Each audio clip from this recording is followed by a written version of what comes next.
İdare çok iyi değil, fiyatlar düşüştedir şu an. İhracata gitmezse daha da iyi olur. Daha da güzel olur. Millet hepsi halk alabilir. İhracata gittiğin zaman alamıyor. Şu an kolu 150 var. Jumbo X-Large da 160 liradır abi. Şu an düşüştedir. İhracata gitmediği için fiyatlar düzgündür.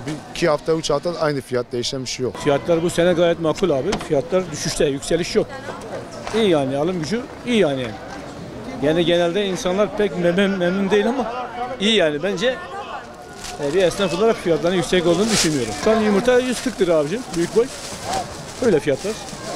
Satışlar da güzel. Böyle düşüşler devam ediyor galiba. Her hafta 2 defa fiyat açıklanıyor, borsa gibi fiyatlar düşüyor.